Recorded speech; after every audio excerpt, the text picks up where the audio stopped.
Hi, everybody. We're back with a book from the treasure book series of mine, and it's been a little bit of a break here in the action while I get caught up. But I'm coming back strong with one of the greatest treasure books, not only I have, but I think many chefs from my era also revere, and that's this book here, The Encyclopedia of Fish Cookery by Mcclane, right there. Here's the photographer. Al was his first name. I bought this book, probably bought this book in 1982 or 3. I know where I was when I was first getting into this book, which was working for Gordon Sinclair at his restaurant Sinclair's in Lake Forest, Illinois, a suburb of Chicago. Working at Sinclair's was a giant, it was a big push for me, a big break for me. It was a chance for me to learn from Gordon not only how to cook, well, he didn't teach me how to cook, but he taught me something else that I really didn't know as much about, which was the whole nature of restaurants in America and the personality and the identity of restaurants and what they could mean.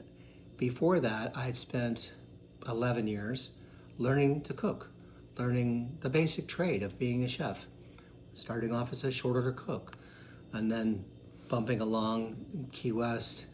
And then when our son was born, Janet got very homesick. We're from the same town.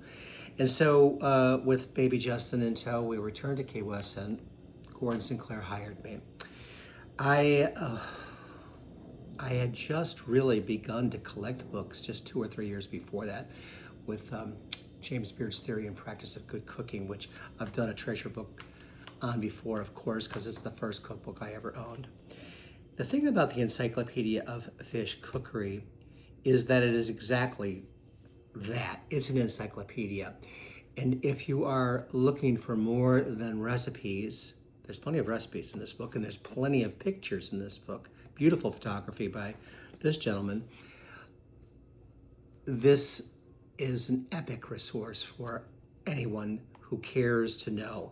If you're talking to your fishmonger and they say they've got a species of fish in, Mr. Mcclane not only would have known of that species, he probably could tell you where in the world he fished for that species.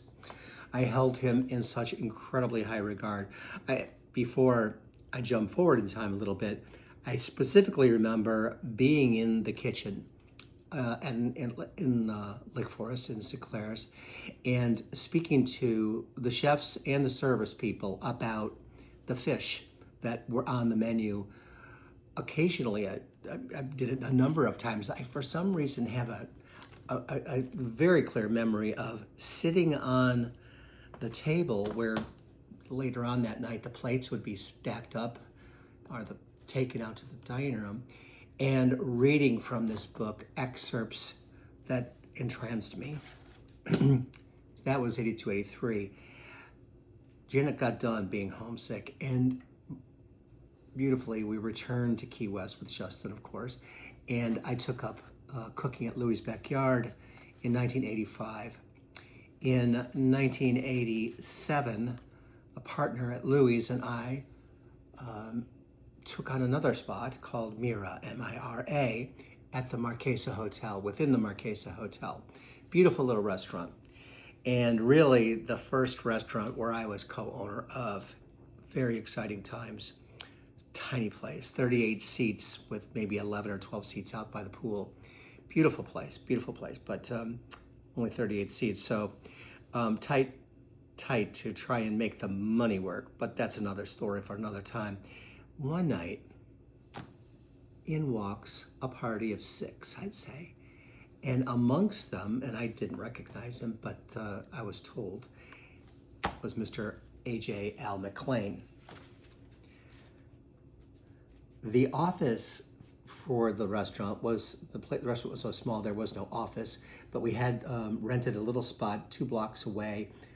It was a wooden structure where there used to be a a woman's hair salon. It still had the sign on it, the beauty box. That's where our office was. As soon as I realized who this was, I asked someone to bolt down to the office, unlock the door, go inside, go over to the shelf, and get my copy of this book off the shelves and hustle it back over. They did. So,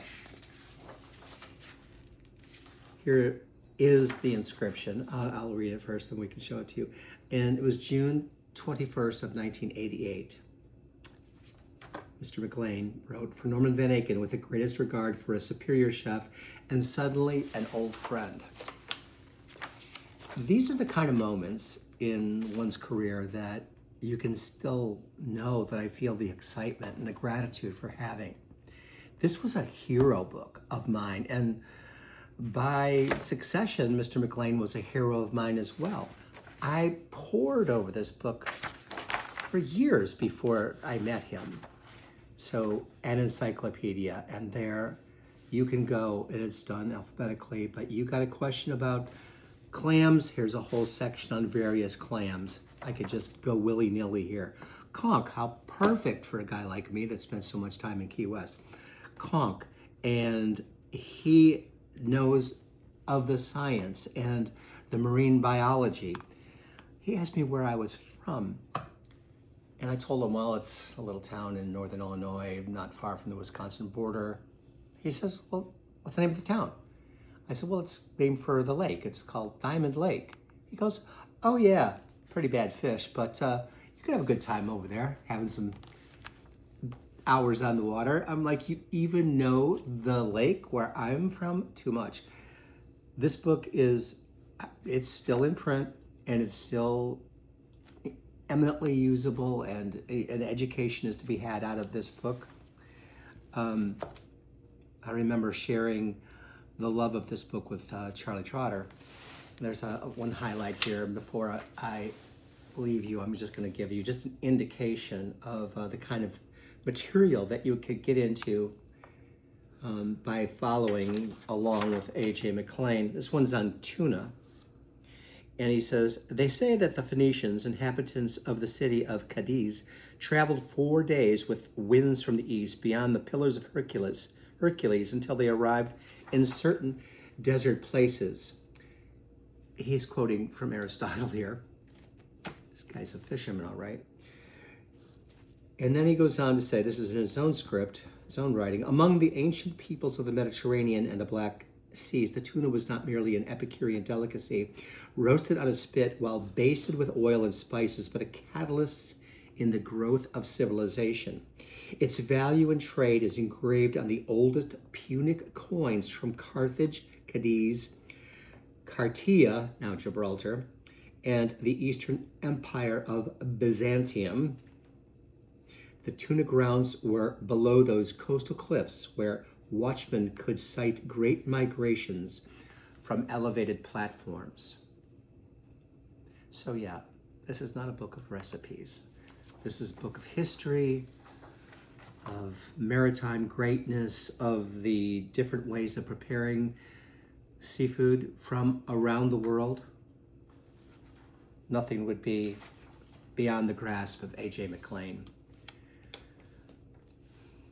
I not only got to know him that night in Key West, or meet him that night in Key West, but he did a book subsequently after this one called, it was his book of game.